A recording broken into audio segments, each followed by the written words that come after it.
Make America great again, এই বার্তা নিয়ে দ্বিতীয়বার আমেরিকায় ক্ষমতায় এসেছিলেন ডোনাল্ড ট্রাম্প। এমনকি ক্ষমতায় আসার পরেও আমেরিকার স্বার্থই যে সবার আগে দেখা হবে সেটা বারে বারে স্পষ্ট করার চেষ্টা করেছেন তিনি। ইতিমধ্যেই বিভিন্ন পদক্ষেপও গ্রহণ করতে দেখা গিয়েছে তাকে। সম্প্রতি ভেনেজুয়েলায় হামলা চালিয়ে সেখানকার প্রেসিডেন্ট ও তার স্ত্রীকে ধরে নিয়ে গিয়েছে আমেরিকা। আর আমেরিকার এই পদক্ষেপ বিশ্বের বহু দেশেই নিন্দিত এবং সমালোচিত হয়েছে। এবার আরো বড় একটি খবর পাওয়া যাচ্ছে। ট্রাম্প প্রশাসন জাতিসংঘের জনসংখ্যা সংস্থা এবং আন্তর্জাতিক জলবায়ু আলোচনা প্রতিষ্ঠাকারী জাতিসংঘ চুক্তি সহ কয়েক ডজন আন্তর্জাতিক সংস্থা থেকে নিজেদের সরিয়ে নেবে বলে জানা যাচ্ছে। এক্ষেত্রে আমেরিকা বিশ্বব্যাপী সহযোগিতা থেকে আরো পিছিয়ে আসছে বলেই খবর পাওয়া যাচ্ছে।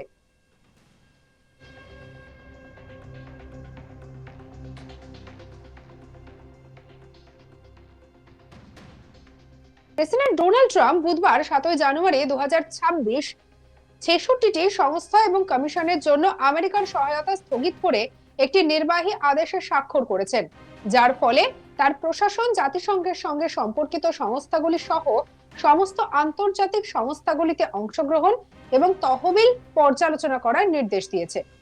এক বিবৃতিতে আমেরিকার স্টেট ডিপার্টমেন্ট জানিয়েছে, ট্রাম্প প্রশাসন এই প্রতিষ্ঠানগুলিকে তাদের পরিধির দিক থেকে অপ্রয়োজনীয়, অব্যবস্থাপিত, প্রয়োজনীয়, অপচয়কারী, দুর্বলভাবে পরিচালিত, আমাদের নিজস্ব এজেন্ডাগুলির বিপরীতে এগিয়ে নিয়ে যাওয়া অথবা আমাদের জাতির সার্বভৌমত্ব, স্বাধীনতা এবং সাধারণ সমৃদ্ধির জন্য হুমকি স্বরূপ বলে মনে করছে। আর এখান থেকেই অনেক বিশেষজ্ঞ প্রশ্ন তুলেছেন, ভেনেজুয়েলার পর তবে কি ফের অন্য কোনো দেশকে টার্গেট করছে আমেরিকা? তবে কি তাদের এই অন্য দেশে হামলা চালানোর মনোভাব তৃতীয় বিশ্বযুদ্ধের জন্ম দেবে? যদিও এই সমস্ত প্রশ্নের উত্তর দেবে ভবিষ্যৎ।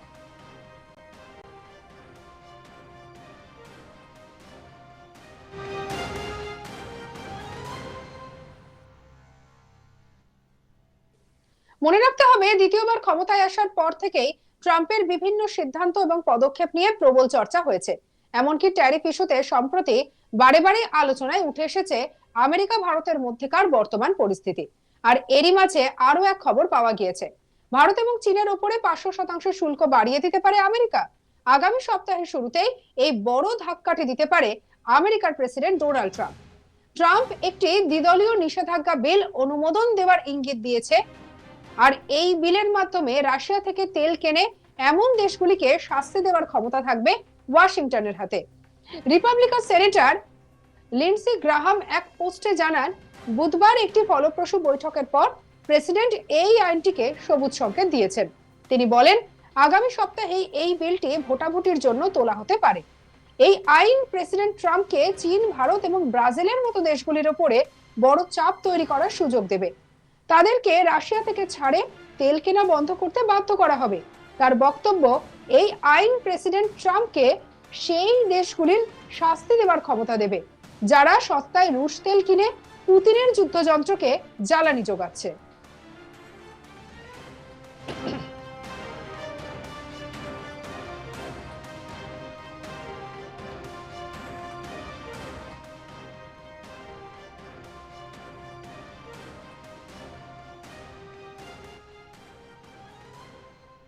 সাম্প্রতিক সময়ে ট্রাম্প বারবার ইঙ্গিত দিয়েছে যে রাশিয়ার তেল কেনা চালিয়ে যাওয়ার কারণে ভারতের উপর নতুন করে শুল্ক বসানো হতে পারে।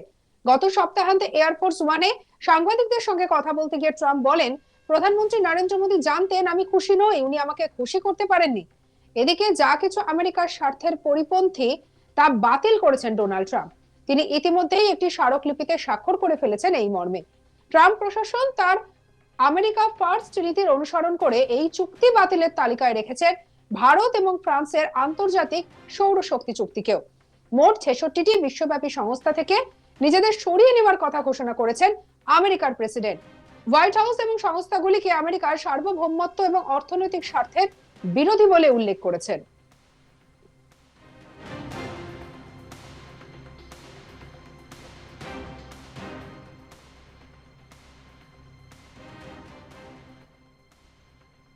হোয়াইট হাউস থেকে জারি করা প্রেসিডেন্টের একটি বিবৃতিতে ঘোষণা করা হয়েছে, 35টি রাষ্ট্রসংঘ বহির্ভূত সংস্থা এবং 31টি রাষ্ট্রসংঘের সংস্থা থেকে সরে দাঁড়াচ্ছে আমেরিকা।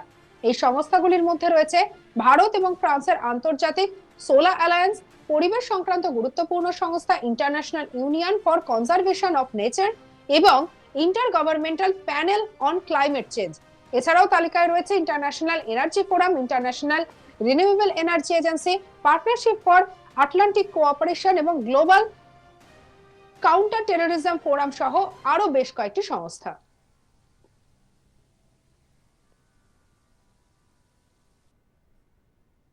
অর্থাৎ এই পুরো বিষয়টার মধ্যে একটা বিষয় পরিষ্কার, এবারে ভারত এবং যে আমেরিকার এই যে শুল্ক নীতি, এই শুল্ক নীতি নিয়ে একেবারে কিন্তু পুরো টানাপোড়েন জোরদার হয়েছে। মেক আমেরিকা গ্রেট এগেন এই বার্তা নিয়ে দ্বিতীয়বার আমেরিকায় ক্ষমতায় এসেছিলেন ডোনাল্ড ট্রাম্প। এমনকি ক্ষমতায় আসার পরেও আমেরিকার স্বার্থই যে সবার আগে, তাও একেবারে স্পষ্ট করে বার্তা দিয়েছিলেন তিনি। ইতিমধ্যেই বিভিন্ন পদক্ষেপও গ্রহণ করতে দেখা গিয়েছে তাকে। সম্প্রতি ভেনেজুয়েলার হামলা চালিয়ে সেখানকার প্রেসিডেন্ট ও তার স্ত্রীকে ধরে নিয়ে গিয়েছে আমেরিকা। আর আমেরিকা এই পদক্ষেপ বিশ্বের বহু দেশেই নিন্দিত এবং সমালোচিত হয়েছে।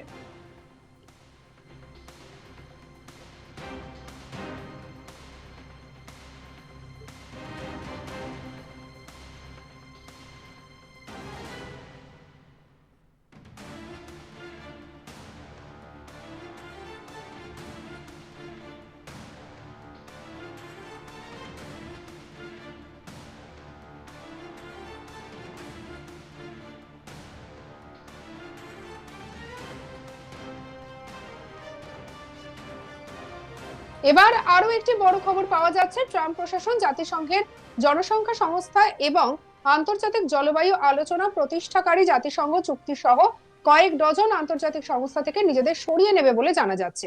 এক্ষেত্রে আমেরিকা বিশ্বব্যাপী সহযোগিতা থেকে আরো পিছিয়ে আসছে বলেই খবর পাওয়া যাচ্ছে। প্রেসিডেন্ট ডোনাল্ড ট্রাম্প বুধবার 7 জানুয়ারি 2026-এ 66টি সংস্থা এবং কমিশনের জন্য আমেরিকার সহায়তা স্থগিত করে একটি নির্বাহী আদেশে স্বাক্ষর করেছেন, যার ফলে তার প্রশাসন জাতিসংঘের সঙ্গে সম্পর্কিত সংস্থাগুলি সহ সমস্ত আন্তর্জাতিক সংস্থাগুলিতে অংশগ্রহণ এবং তহবিল পর্যালোচনা করার নির্দেশ দিয়েছে। এক বিবৃতিতে আমেরিকার স্টেট ডিপার্টমেন্ট জানিয়েছে, ট্রাম্প প্রশাসন এই প্রতিষ্ঠানগুলিকে তাদের পরিধির দিক থেকে অপ্রয়োজনীয়, অব্যবস্থাপিত, অপ্রয়োজনীয়, অপচয়কারী, দুর্বলভাবে পরিচালিত, আমাদের নিজস্ব এজেন্ডাগুলির বিপরীতে গিয়ে নিয়ে যাওয়া অথবা আমাদের জাতিসংঘ জাতির সার্বভৌমত্ব, স্বাধীনতা এবং সাধারণ বৃদ্ধির জন্য হুমকি স্বরূপ বলে মনে করছে। আর এখান থেকেই অনেক বিশেষজ্ঞ প্রশ্ন তুলেছেন, ভেনেজুয়েলার পর তবে কি ফের অন্য কোনো দেশকে টার্গেট করছে আমেরিকা? সঙ্গে রাখুন আজ তাক বাংলাকে, লাইক, কমেন্ট, শেয়ার, সাবস্ক্রাইব করতে ভুলবেন না।